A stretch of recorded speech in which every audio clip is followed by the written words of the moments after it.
Hello, this is Tony Kelly, your host on Birmingham's Breakthrough TV. Our Health is Our Wealth show. Thanks again for tuning in to these lively discussions that we've been having on health and how it impacts and affects the black community. Today, my special guest is Rose Thompson, Chief Executive and founder of the charity BME Cancer Communities from Nottingham. So she is at home in Nottingham. I'm in the Birmingham studios. And welcome to the show, Rose. It's so nice to have you. Hello, Tony, and thank you for having me. I hope I can be as lively as you. We'll try. I think you'll match me, Rose. Rose. Right. Now, let us start by hearing about your early childhood in terms of your upbringing. That's the best place to start, I think, Rose. So tell us before we go on into what makes you the Rose that everybody likes so much. Tell us about your early upbringing Happily. and childhood, please. I think it's really important to do that, Tony, so happily. I'm of Jamaican heritage. My parents came here in the 50s. My father came first, early 50s, and then my mother came a little bit later. And I was the first born child here. They had a child before in Jamaica. They were married in Jamaica, and my father came from a kind of black Pentecostal, the churches that broke away from colonialism. And so he was like the scribe for his uncle, who actually was called Poppy Graham. And they actually were the first Jamaicans, I think, to actually break away and start the Black Pentecostal movement in the Caribbean. My mother married into that family. I know when I visited my grandmother, she was still going to an Anglican church, but my dad's father were kind of the church family. So when they came here, they kind of were very instrumental in that as well. And I was the first one born here. My older sister was born in the Caribbean, and she didn't arrive until she was 15 months. She came over with my uncle. So I was a twin. So I was the firstborn, 7 minutes before my twin sister, and my twin sister used to say that she kicked me out. I like that. She tired of you, But so she kicked you out of the womb. yeah, so I was born in Nottingham, on Robin Hood Chase, and that was where a lot of the Caribbeans came. Nottingham is a very active city, has a lot of African Caribbeans, and actually was one of the first. I think we had one of the biggest numbers of mixed heritage relationships, usually with Irish, outside of London at one of the censuses. So, but Robin Hood Chase was in a deprived area of Nottingham called St. Anne's. And you've heard of Robin Hood, Nottingham's famous for that. That is where Prime Minister Norman Manley came and actually came to see how the Caribbeans were doing.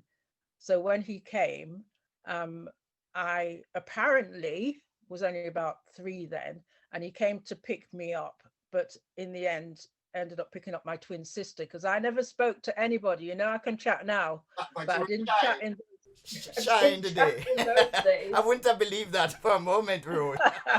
You said my it, not me. father, my father said he apparently thought that basically I was autistic or something because I just used to sit in my rocking chair and just rock. And my sister spoke for me right up until we were in our teens. Okay. So that's how I started. But I had a mother who was a seamstress, a father who was a bus conductor. And you know that our people took those jobs because they didn't have the educational opportunities that we had. I know my dad could have been an accountant. My mother started a sewing business before she even came here. And then when she came here, she worked in a factory and then she worked from home. And she would have been classed as, a top seamstress now, haute couture, because of the way she sewed. And our house was always full of people coming in and out, men and women, to have things sewn for them. She made the wedding dresses, the party dresses, the church dresses, and every Christmas, as you see, I've got my Christmas top on. Um, So, every Christmas we would get an outfit. so these are pleasant memories. All right, let's move Yeah. on. You've been shielding, um, and we'll come on to that in a short while. But who makes up your immediate family? My immediate family is You mean in the house or? Yes, your immediate family. Yes, Yeah, your husband and children and my so. my husband, who's just been hiding off camera from you, um, Lindsay, and my youngest daughter, who's 22, Cara, who has just come back actually from university in Manchester. And we were concerned up there because of that was one of the first cities that it was beginning to look as though the young people were actually, you know, not following guidelines. Though Right. I would argue that's not all of them, Mhm. because some of our young people, it's their first opportunity in the whole family to go to university, and they are determined to study and kind of get their qualifications. They don't have the opportunity to be going out and mixing and eating because they just got to succeed. Uh-huh. Now you mentioned your youngest daughter. That would suggest there are other siblings, uh, immediate Yes. family. Who else is there apart from your youngest daughter? My first daughter, she lived with us for 3 years because she studied art in Manchester. My youngest is a writer, a spoken word poet, but my young eldest is Kim Thompson. In fact, she's just been featured on BBC's Midlands TV Wow. because of the effect of the pandemic on the creative quarter, basically the artists. And my husband is a very good artist, but she inherited that. So she's an art illustrator Okay. Hmm. who really struggled at the beginning, had to live with us for 3 years because of not being able to afford her own accommodation. She moved out last year, and she is really forging away at kind of being an art illustrator now. So she is selling her stuff internationally now through a shop called online shop called Etsy, and BBC's Midlands just featured her as one of the artists who struggled, especially as a black artist, but actually she's kind of redefined what she's doing, found other ways, and she's doing well. And then I've got my son, who is also in one of those professions that is difficult to kind of be in at the moment. He is a restaurant manager. He did a sports science degree, but as soon as he started working, he just wanted to earn. So he worked his way up to be managers of restaurants. And at the moment, he is an assistant manager in Leicester of a very big restaurant. Just got back to work, and it looks like they're going to close down again. He was furloughed at some point. Sorry to hear that. Let's move it on a bit and talk about, before we talk about your charity, tell us about your career in the National Health Service. And I have to say National Health Service as opposed to NHS, because this is going viral. So people in America and Canada and Jamaica, if you say NHS, they'll think, what's that? So the National Health Service. Yeah. Youngsters watching this might want to go down that pathway. So tell us about your career in the National Health Service. Absolutely. My chosen career, happened because in England, we used to read a newspaper. I'm not going to say what it was, but it serialized somebody who had cancer. It was actually, it was an athlete who got what we call lymphoma, and she serialized having treatment. And I come from a family of nurses. My Aunt Jean and my Aunt Olga were nurses. And they left England to further their career because, in those days, in the 60s, they couldn't get very far. And at the beginning, they were not allowed to be above a certain level. But I was interested in nursing, but I kind of wanted to be a doctor initially. But the year that I took my 11 plus, I passed my 11 plus to go to the grammar school, and my twin sister went to the comprehensive school. And this is why I think opportunities need to be given to everybody, because my career path was very different to hers, and my ability to earn was different to hers because I went to that school, the better school. But in my last year, it shut down. I want to say this to the young people who are listening now, who are really not getting the full service of academic study. My school was shut down because the government at that time decided they were going to close a whole lot of grammar schools. But they didn't think about people like me, who were the only people in there who basically my A levels were very effective. We had no teachers. The teachers left, and we really didn't get, the teaching that we needed. So most of us didn't end up being able to. We completed the A levels, but it was seen as a GCSE thing. So one of the teachers put some leaflets in a room, and I looked at it to see what I could do with what I got, and I found physiotherapy, radiography, and occupational therapy. And I took those leaflets, quiet as I was then, though Tony don't believe me. Okay. I actually called the numbers and asked if I could visit those departments. And when I went to physio, they were manipulating arthritic fingers, and I didn't think I could do that. Couldn't cause pain to anybody. um, and they also would be doing things in the pool. And in those early days, black women and their hair in the swimming pool, that changed afterwards. But it was really, occupational therapy was more kind of helping people rehabilitate and, to use kitchens and kitchen stuff again. But radiography really interested me because they treated cancer and because I'd read that article. So I spent half a day in each one and decided that I wanted to do radiography. And in those days, you had to apply after your GCSEs, which I'd got 7 GCSEs anyway, and I was pretty good at science, physics, and chemistry. So I think on the strength of that, they did accept me. And when I got there, there were about 25 of us. And where is there? Where did This you? was in Nottingham at the General Hospital, Right, because I that's where see. they used to do the training. Training, right. At the school of radiotherapy. I see. And I believe in, because I come from a faith community, I believe in God. I believe that sometimes God puts people in our path For purpose. to kind of make the way for us. Because nowadays, with the qualifications that I had, I wouldn't have got in. In those days, you could get in with your GCSEs, depending what subjects you did. And I liked physics and chemistry and biology. So, and I had maths and English and all the rest of them. So I got in. And the other thing that happened before that, my sister and I went to 2 different schools that were rivals. And my parents, when we went to the Anglican churches, remember the Anglican churches had like the Girl Guides and the Brownies and whatever.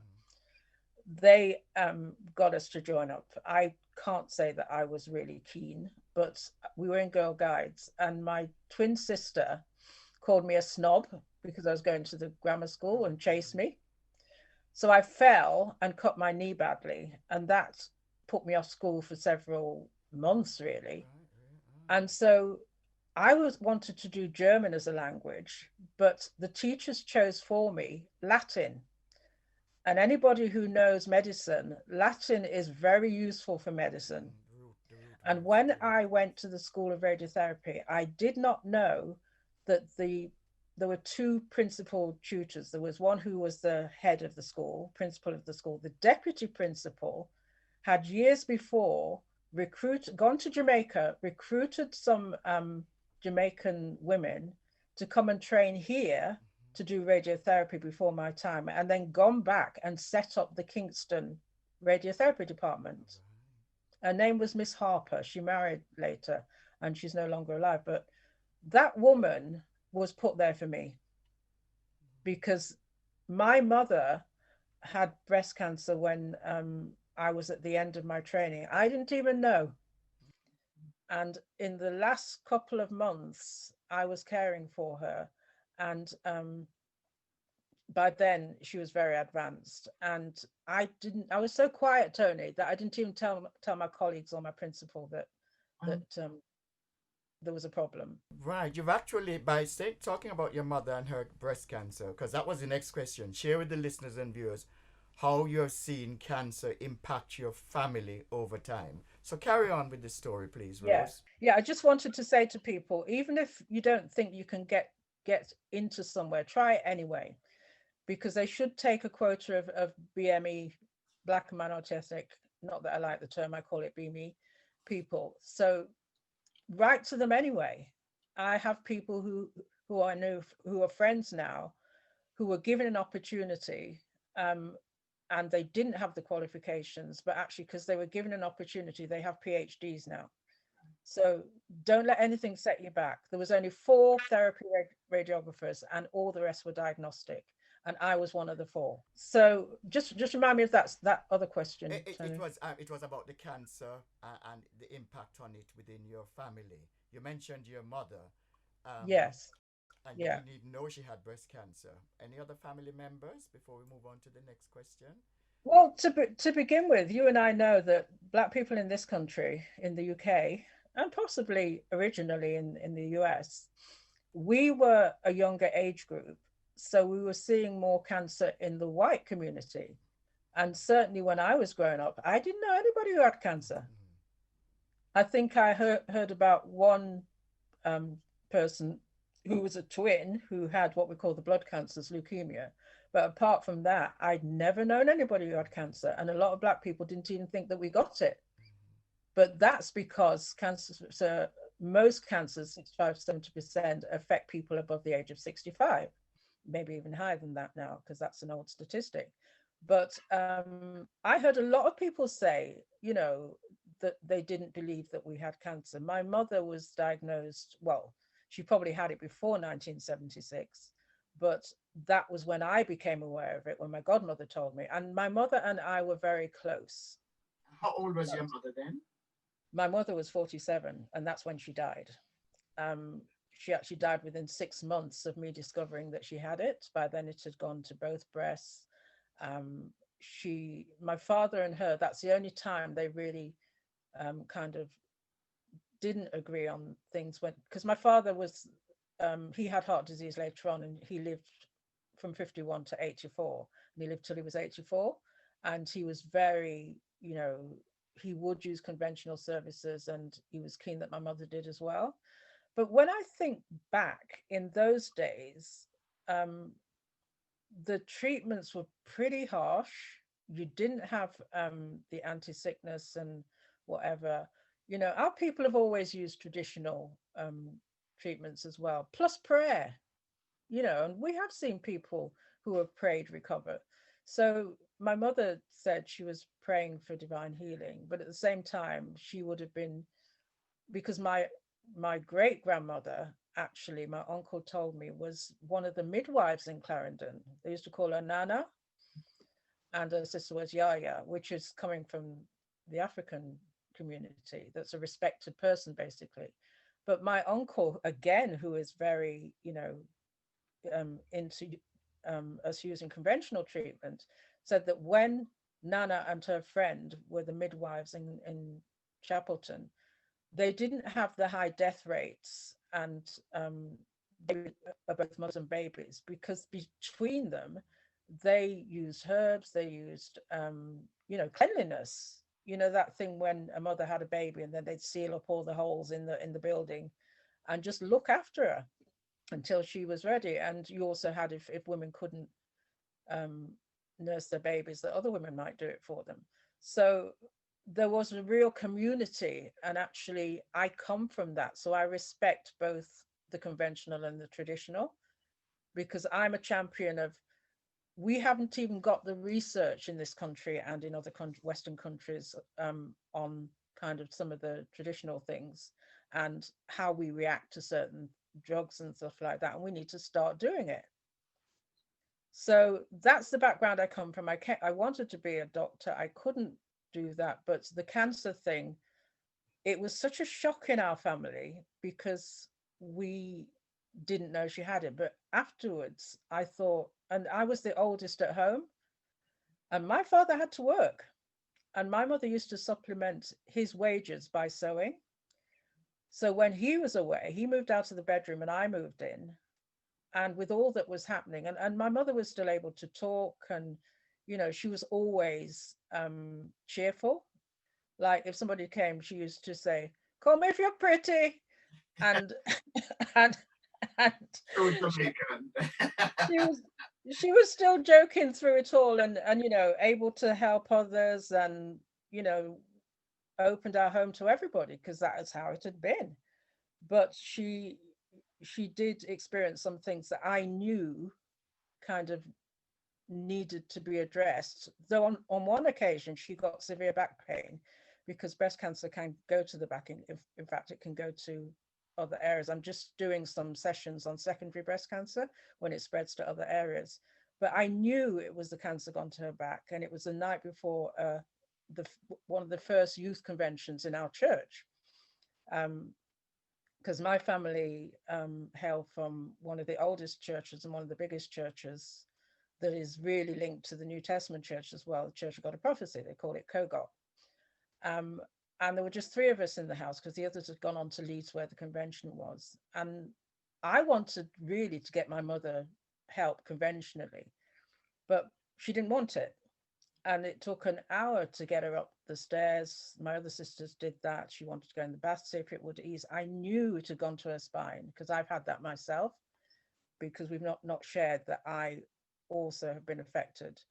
Um, but that you can, do things to prolong your life and to survive and to conquer cancer as well. So in the end, she asks, my older sister said, and we didn't even really understand prayer because we were teenagers. But my older sister said, look, it says in the Bible, pray and anoint with oil or whatever. And she picked up a bottle of olive oil, and she and my younger sister and myself prayed for her. And then we were afraid. And my older sister says, I'm just going to do it one more time. I'm going to follow what it says in the Bible. And she prayed for her again, and she anointed her back with oil. And she said to me, I don't even know where it came from because we were so young.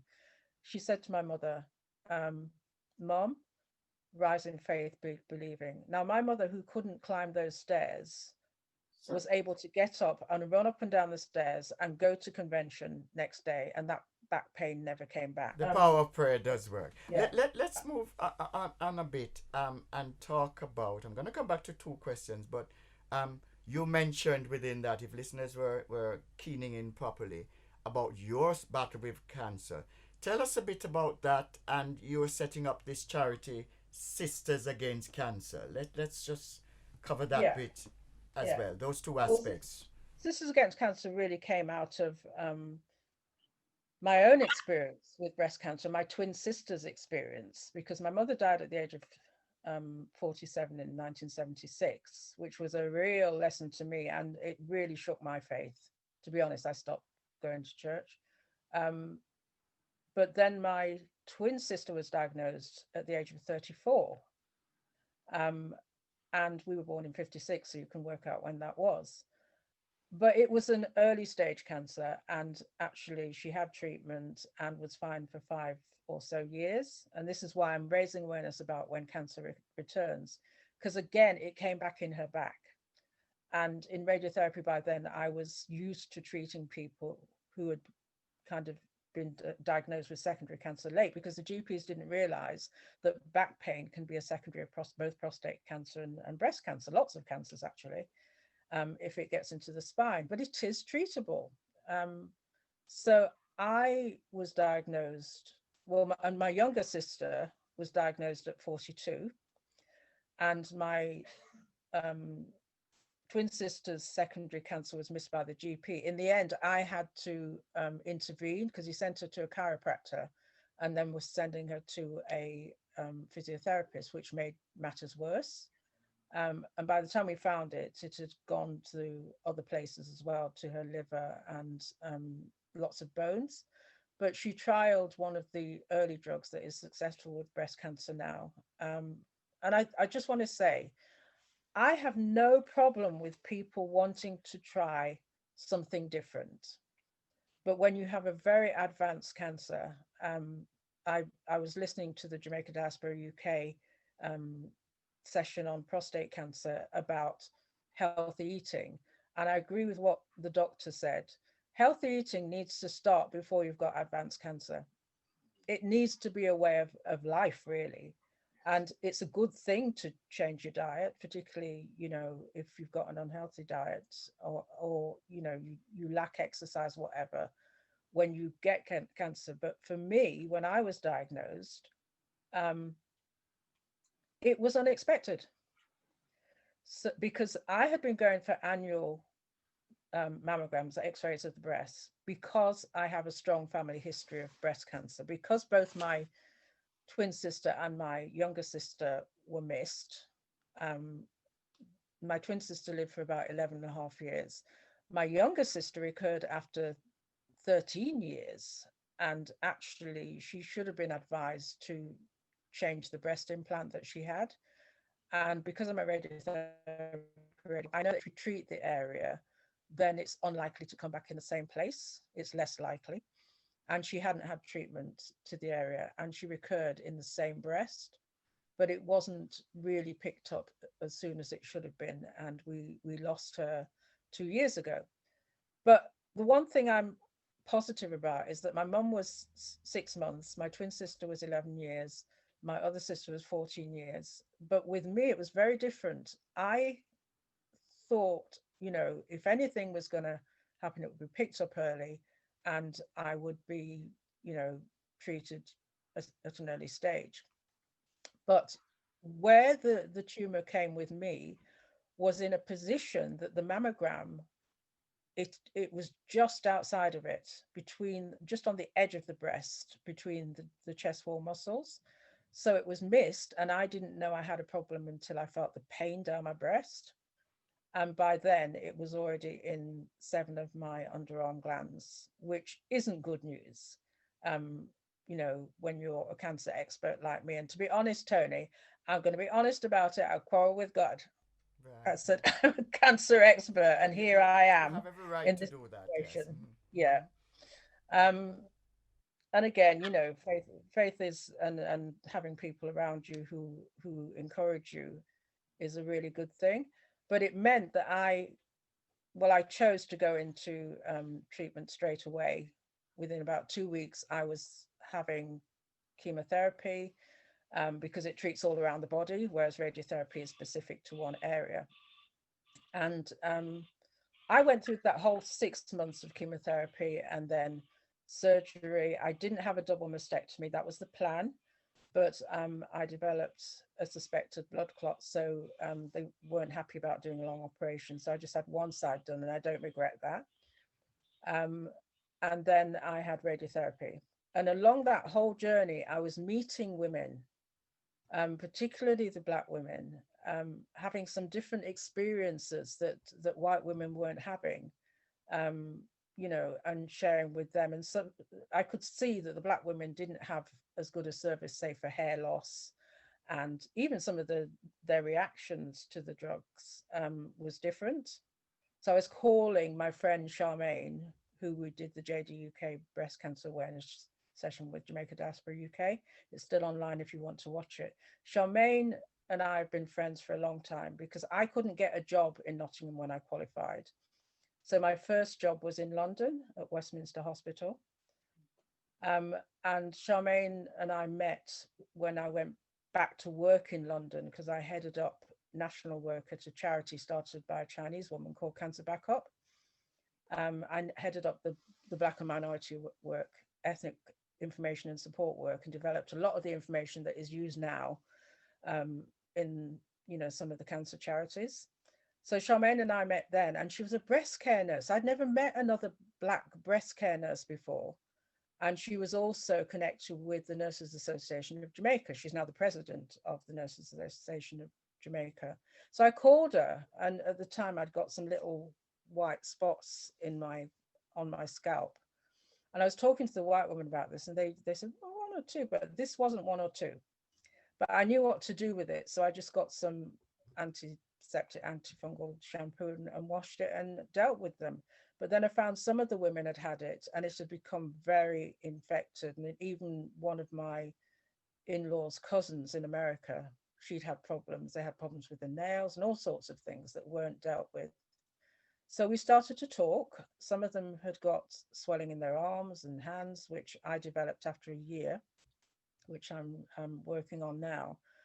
And I just had been talking about starting a support group. We'd already started the men's support group, Friends and Brethrens, and they'd gone independent. They're an independent charity now. I am chief executive of BME Cancer Communities.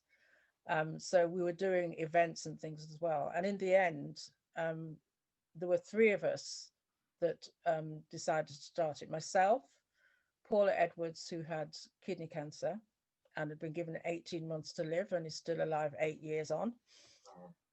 And then there was an Asian woman, Kenyan Asian woman, who had lived in Kenya, but she'd been in Europe and then here, Asmina, who had breast cancer and kidney cancer. And I just wanted to do this as a tribute to her as well. But unfortunately, she died before we had a chance to start it. So we were doing the prostate cancer community clinic. We ran one in the community after I wrote two reports about prostate cancer, and it was called Check Things Out. And I met the receptionist there, and she said she'd got a sister-in-law who had breast cancer who was struggling. So it was the three of us, Sandra, myself, and Paula, that started it in the end.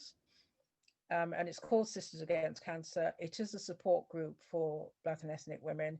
It's primarily Black women. We have a few white British women who have been the partners of Black men or have worked with some of our women. Um, but it's really taken off. So we launched it in 2018 um, with the first Black female mayor of Nottingham City. She agreed to be our patron, and it's going strong. And Okay. Well, at yeah, the end, you will be giving us some sort of signposting in terms of social yeah, media and contacts, because there might be people here who think, "Hey, I want to join Rose Thompson's Sisters yeah, Against Cancer." yeah. But It's we'll do it's that at true. the end. Yeah, Let me then ask you, just moving slightly away from the cancer aspect. Um, I want your take on what do you think of the mainstream media, the way they've airbrushed major contributions of black people like yourself from the National Health Service, formed in 1948, and you know a lot of people who have worked in the National Health Service since then, from the Caribbean, from Africa and Asia. But mainstream media seems to airbrush them out altogether as if it's an all-white organization. What's your take on that? well, I remember watching a program called Call the Midwife. And because I grew up with a lot of midwives, Black midwives, who basically, one of my neighbors is Trifina Anderson, and she was the first Black health visitor. And she was sent down to Devon, I think it was, somewhere down south to work.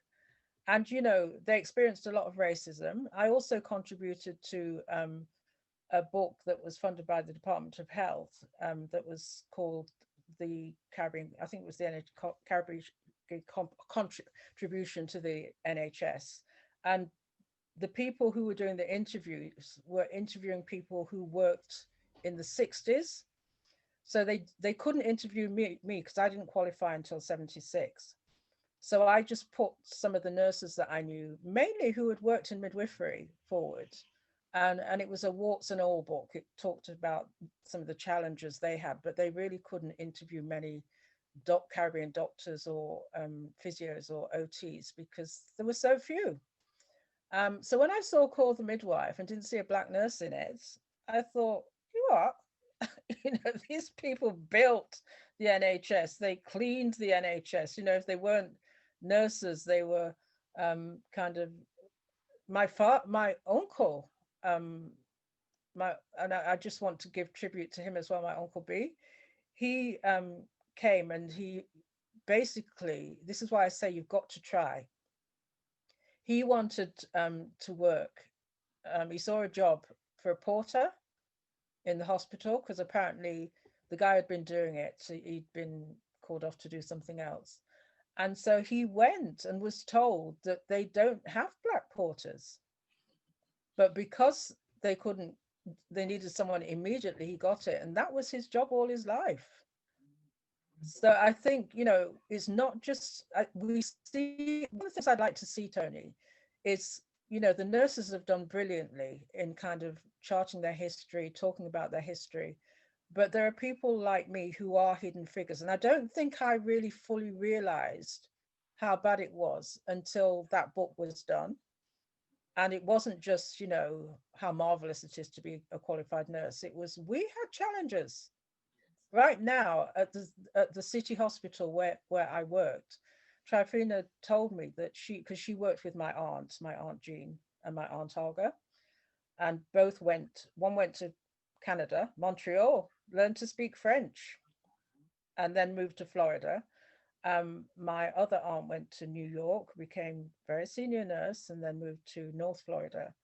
But they both did it, I know, to progress their careers. But Trafini was telling me that they took an exam and there is a plaque on the city hospital wall. And she said they knew that my aunt got first place, but she's down as third place. Wow. Mm. So So those that's are the the things that story. we That's are investigating now. well, I'm And pleased you're telling yeah, this story because youngsters need to hear this. Somewhere along the line there, I know you've been involved in book writing, Rose, but you have your memoirs to come as well. So trust me, yeah, that will make interesting reading. that will be my daughter's thing because she's a brilliant All writer. right. So I've just started a creative writing course because actually, Tony, I was very good at English at school, but I just preferred science. But having started that, I've realized that I actually can write. I just didn't know where to start. Somebody gave me a pink book when I was diagnosed in 2015. It's been 5 years since I've been diagnosed. And I was diagnosed with stage 3 breast cancer, and it returned in 2018. And it's now classed as stage 4 as incurable. But I don't live by those titles. You know, I'm quite excited about what is coming with cancer treatment because it will be a manageable condition, just like diabetes. But having said that, we know that advanced diabetes has its dangers as well. I'm going to ask you a question here. I have to put butt in here and say, you Yeah, mentioned you're excited about the future in terms of cancer and so on. A lot of people during this COVID 19 lockdown stroke pandemic who actually have cancer and should be having treatment, it's sort of gone out of the way. No priority. There have been people here yeah, for the last 6, 7, 8, 9 months who are not having any chemotherapy, not having any radiotherapy, and everything centers around COVID-19 and the coronavirus. What's your yeah. take on that? As a Well, cancer, I can give a personal take because I'm one of them. right? Well, You there you know, I go. normally have monthly injections to strengthen the bone because I actually it recurred in my neck and kind of a bit further down. Um, but they didn't happen for 3 months. Our vice chair had just started immunotherapy infusions for kidney cancer. She has relapsed about 5 times, but we know what to do. So she was having that, and she was really worried that it was going to spread more. I mean, fortunately, it didn't. It actually went down, and she's back having treatment again. But this may all stop again because our hospitals um, may be overwhelmed because we haven't hit the full peak of the flu virus yet, which is December, January, the hospitalizations. So we have to prepare for that again. But I think the thing that's worrying me even more, Tony, is that a lot of people, and one of the reasons I have been, you know, rushing about today, and like I said, there's not even a chance to put your lippy on because I've been so busy taking calls from people because they look on our website, they see Sisters Against Cancer, and they get in touch. And some of those people have told me that they weren't lacked awareness about certain symptoms, but even a family member who was younger wanted to get in contact with the breast care service to get referred for clinical genetic services and for a mammogram. And two GPs said no because she didn't fit the criteria. And in the end, she had to get in touch with a breast care nurse from one of the family to actually get a service. And she was really high risk. So it's not just that some people have chosen to treat themselves. And I want to say something about this because of my mother. My mother chose to do that. And we've had this with the group as well. And I've supported some people. I think as long as you have accurate, up to date information from somebody who understands the disease, I don't like the word disease, I call it condition more than anything else. because some of our people see disease as something like leprosy and treat people likewise. And even, I want to say to the faith community as well, it is not helpful when you hear that we have a family history of breast cancer to say you need to deal with the generational curse. Um, this is what I was told several times, not just by Black people, but white people. If you want to believe you're cursed, then fine. I don't. And there has been much learned from my family's experience, but we are still coming across people who come very late with very advanced cancers. I have to say there's quite a few coming from the faith communities, and would like to kind of get in there with some of the faith communities and do some awareness raising so that people get accurate, up-to-date information. Because if they don't, I've always said, there is if there's no information, there's no choice. And if you are taking information from a source like the internet, for example, there's a lot of good stuff out there on the internet, but if you don't know how to interpret it or where it's coming from, or if you're taking information, like my brother-in-law, and I'd like to speak to some of our men here who have worked in the construction industry. He was exposed to asbestos and developed lung cancer. And he had a friend who was going around. One time I went there and I thought, he's lost weight and he shouldn't have lost that much weight. I'd been taking advice from a friend who was selling him food. And when I opened his fridge, it was pure lettuce and green stuff. And he wasn't a big man already. And I had to say, you have to get some, proper nutrition down your neck, because that helps you to recover as well. And it wouldn't be so bad if some of the same people were, eating the same thing. They will sell it to you, but they continue with a different lifestyle themselves. So I, anyone who is trying to improve health, I'm happy to, support them and work with them. I've stood up and said, some of our people in this country are not even entitled to NHS treatment. Some of those who got caught up in the Windrush scandal, they were refused NHS treatment. In fact, the gentleman who made the headline news before the Windrush scandal came out, I actually was one of the first to raise awareness about it at a conference that I was at, because he was turned down for radiotherapy, one of our leading hospitals. And so if you're not given treatment, then you have to turn to alternative. And in Jamaica, I know that a lot of the men are using, some of the natural herbs and stuff because they have no choice. In America, some people are choosing not to have cancer because their families will be bankrupt. And we are so blessed to live in a country where, we are paying taxes for it, I know that, but where the treatment is free at the point of delivery for citizens here. But let's remember that there's a lot of people here who have not got their citizenship yet, and they may not be entitled to it. So when you can get it, do you know how much some of the people I speak to from abroad would give to have what we have? And we have many turning it down here who then end up very, very advanced, have to come into hospital and be cared for even more.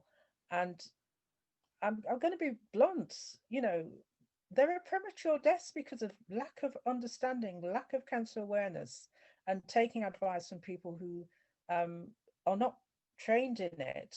And that doesn't even bother me, because all of us would not be where we are now if there weren't some people who had actually taken risks and learned about cancer. Even And that is why, Rose, it was important I had you as one of my earlier guests on the show to raise awareness of cancer in general, because you're an expert, and I go as far as to say there's a university who gave you an honorary PhD based on all the work that you tell us a bit about that, because people need to know these things are happening. You have spoken about cancer in the sense of sort of the doom and gloom, but there are positives as well, because to be given an honorary award, a PhD, is a Yeah. positive thing. Do tell the listeners and viewers about that, please.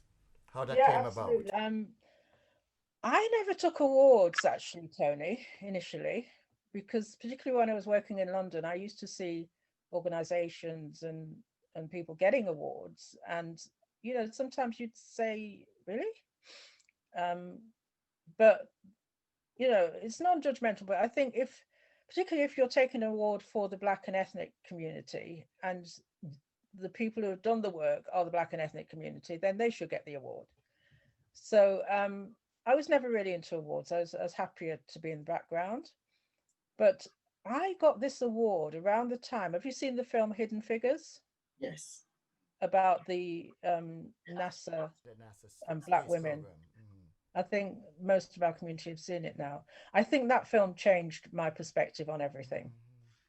And I'd had a couple of awards before, but I remember it was when I was just coming out of treatment.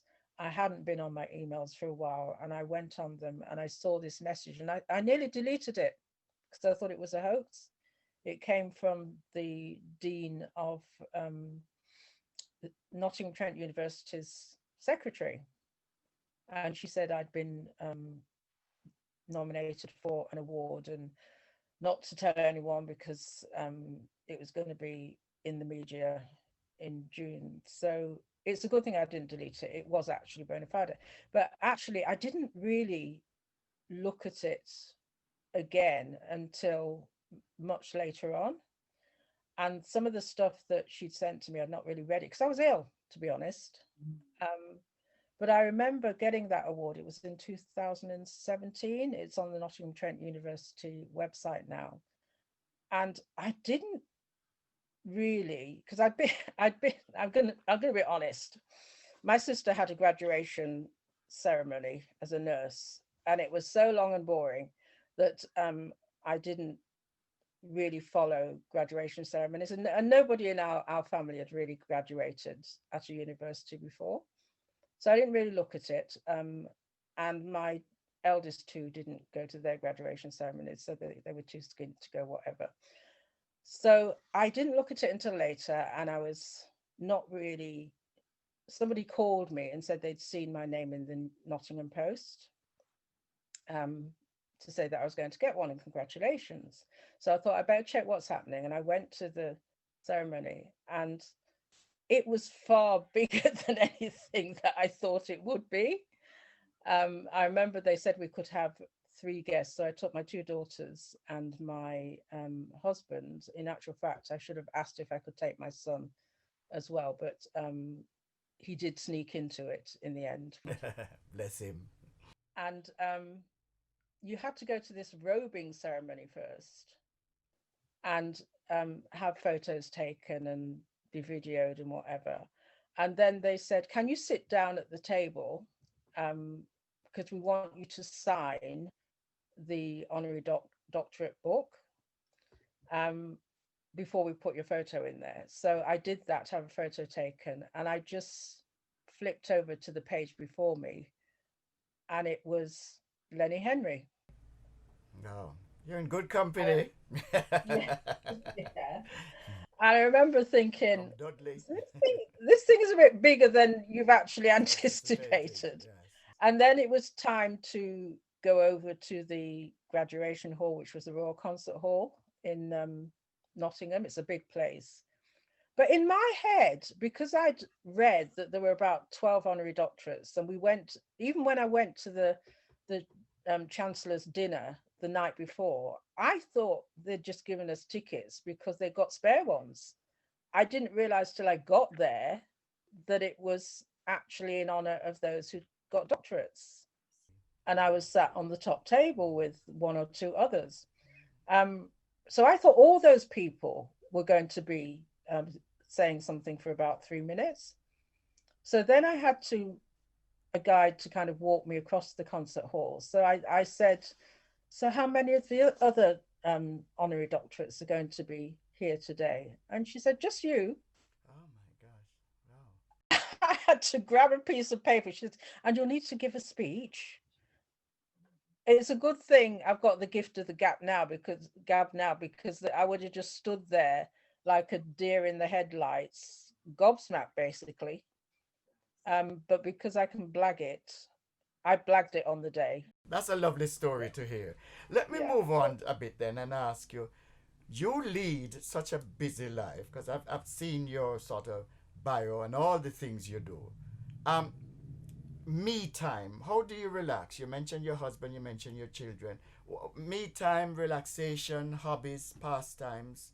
What do you do for relaxation? 'Cause you can't be 24 Well, 7. I come from the gospel scene, gospel music scene. So I used to sing with my sisters in a group called One Accord. In fact, we had a fundraising concert reunion last year. But I've always kind of been interested in music. And actually, Tony, I think it was one of those things that got me through the early days of diagnosis, because I'd just go on to the internet and play gospel music. And at the beginning, it was a bit, you know, um, looking for songs that identified with the way I felt. Um, I think it was Walter Hawkins that wrote a song called "Is There Any Way That I Can Make It?" And one of my favorite songs was "My Help," um, which a woman called Jackie wrote. And so I was listening to those songs and identifying with those songs, but I also play the keyboards. And in my day, most of the gospel musicians were male. The women didn't play. But I think I was one of the first that started to play. I've played at women's retreats and things, but um, would have been scared witless to play at some of the conventions and things like that. But I helped to teach my niece as well, and she's playing with the men now. And I love to see female saxophonists. Um, my mother was a seamstress. I can sew. One of the things we did with the women, um, I think it was last winter, there was a young woman who started a knitting shop with her mother, and and it was local to me, and I just wanted to help her out as well as help the women. And I'd seen online that you can use your arms to knit with chunky wool, and I needed to exercise my arm because I have got a bit of, if you could see my hand, it's the opposite way, but this hand is bigger than that one because I've got lymphedema in this hand, which is when you've had some damage to your glands. In this case, it was when the infected glands were taken out, affected glands, I should say. Um, I needed to keep my arm upright because that's the best way to deal with it. They do exercises like climbing up the wall, but I'm not one of those people that, like, we do reggae aerobics in Nottingham, so we get people dancing to reggae and whatever. I need a distraction like that. Where's my girls and my son? They'll be at the gym and whatever. It wasn't really me. So I was looking for things that would be pleasurable to our women as well as they could create something with it. So we booked to go there and learn how to arm knit. And we made scarves in 2 hours. And the knitting actually helps the lymphedema as well. So it's things like that that I tend to do. I used to walk quite a lot. I did a lot of charity walking. I am spokesperson for the African Caribbean Leukemia Trust up here as well. African ACLT, they call themselves now, but they help people who are not just African. And so Orin and Beverly, who run that. Sort of coming to the end now, but can you share with the viewers um, some of your social media, or email, or website contacts that they can get in touch with Rose Thompson if needs be, Yeah. Sisters Against Cancer, or places that they can tune in, YouTube or Facebook? Give us some of Yeah. those, please. Well, we have a website that's got all the information on. It's bmecancer.com. So that's BME as in black and minority ethnic. And we call it BME, put yourself in my place. And we have an email, service@bmecancer.com, which we now have a virtual office. So they put things through to us. With Sisters Against Cancer, I can give you the number for that. It's 07 07492830786. That's 07492830786. There is another number, it's on the website, and some of us in the group will pick up those calls. There is also my younger daughter, because she's home now, she's taking charge of the social media, because I'm one of them old dinosaurs. Technophobe like myself. Come Not behind me. me. Technophobe. Can't stand the technology. Join the club, Rose. Join Yeah, the club. and even I do have a Facebook account, and I do go on it occasionally. I probably have a Twitter account, but I didn't use it very often. But one of the things I decided was that we need to do that for the organization rather than, just me doing it. And my daughter was going on and on about Instagram, so I've just opened an Instagram account, which I'm too scared to go on it, Tony, in case I share something I shouldn't. Because most things are done from my bedroom, and I don't want you to see me half clothed on Instagram. So I plan to do something I for breast. empathize with you and the Yeah, technology. I plan to do a breast cancer awareness thing, and I'm being honest now. We have been so busy with crisis calls that we are beginning an advocacy project. We managed to get a bit of lottery funding last year, so it's a patient advocacy project. And now, because of the pandemic, we're going to be training some advocates, but also just follow some through the local hospital and through the GP service, because I've realized my sister-in-law is still in hospital because of COVID. And we lost 2 family members in London. And one of the things I've realized is that when you have somebody who knows health, who understands it, who knows the system, and they are there to speak for you, it helps to prolong your life and helps to stop some things happening that are not good for patients or Okay. for health professionals. That's it. For example, we have a very good link with the I call it BME because that's the official title, but this BAME title, or some people call it Barmy, Yes. which Yes. That's another is debate for another time. yeah. I don't like the title at all. The BAME NUH NHS Trust basically is our local trust, and it is now headed up by a lovely Zimbabwean senior matron. And so she has connected with us because Sisters Against Cancer did a gallery, kind of photographic gallery exhibition, and she came to that. So we are now trying to set up things like a black hair loss program. Our women are having to go, largely, we know that both in America and here, the black hair business is owned by South Asian men. And so, we're trying to get a dignified service for women, because even for me, going to find, we have NHS vouchers that they can exchange here, and only 2 of those shots were taking that. But we are trying to set up a kind of hospital-based black hair loss program that will be run by our black hairdressers, Black African, Caribbean, and Black African. And we've done it. We've done all the proposal and the bid and everything. We just need the funding to actually do that. But I do feel now that I wrote a practice paper about funding inequalities for BME organizations. We have really had to invest our own money.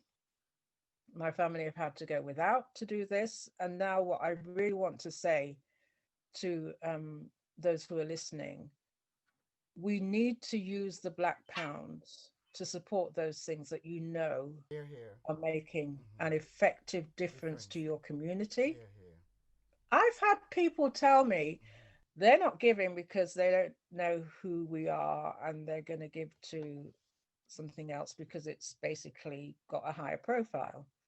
But we've had some wonderful people as well who have supported us. My daughter is going to be doing, she designed a Windrush little poster that will be a collector's piece, because she is a rising star in the art world. And she actually sold 100 over the summer and raised £2.5 grand for us. Wow. She's going to be doing it again before Christmas. So she sells on Etsy. So if you can buy one of those, even if, and we've got on the website, you can donate. I mean, encouraging people, not just for me, but for, you know, ACLT and all those other charities that are Black led to donate. You know, the Black Pound can do much more for us. I was going to end with final thoughts. You've already sort of encapsulated and brought in your final thoughts. So what I'm going to do now is say to you, Rose, it was a pleasure having you on this show. I thought I knew you because our paths crossed within Jamaica Diaspora UK and with the health group that we're in.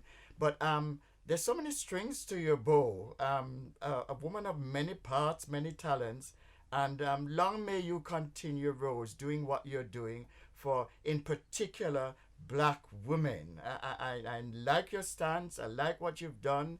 It's very appreciated. And it's thanks for coming on my show. I really am appreciative of you being here. Black women and Black men, because I did write 2 reports about Black men and prostate cancer. Yes, let's not forget our men as well. You can download those off our website. They changed the face of prostate cancer. I can tell you before that it was going down the health agenda until we launched those in the House of Commons with David Lammy.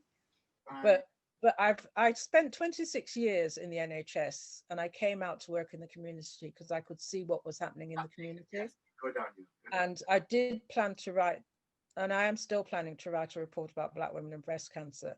But I had to write the one about prostate cancer, Tony, because our men were twice as likely to die from it that time. Yes. And I can end by saying, since we started as the Friends and Brethren support group, there's probably over 50 men in it now. That was 8 years ago. And in fact, I just spoke to Wayne, who we started with this today. Yes, and I agreed. We agreed that I want somebody from Friends and Brethren to come on the show to talk. Men need a voice as well. And I'd be glad for the links. Yeah. Because you're very Before good that, in terms of links. we were going to funerals every week. And I've seen the difference since we started that group. When I went to their fundraiser in the 7th year, we hadn't lost any of those men to prostate cancer. We lost 2 since, but they came later. They weren't with the group at the beginning. They joined us as a result of the Check Things Out community clinic, where we checked over 300 men. And now those men are being checked annually by their GPs. Well done. Rose, I'm going to end it here. Thank you so much for coming on the show. It's a pleasure hearing your journey, your story, all the positive things that you're doing out there. You are a credit to us here within Britain and further afield, and all the wonderful things that you're doing in terms of, and the show is called Our Health is Our Wealth. You epitomize that in every truest sense of the word. Thank you for sharing it all with us. Thank you for inviting me, Tony. You're welcome. Thanks to our sponsors, the Afro-Caribbean Millennium Center on Dudley Road, New Style Radio, 98.7 FM, Breakthrough Media Studio, and Breakthrough TV.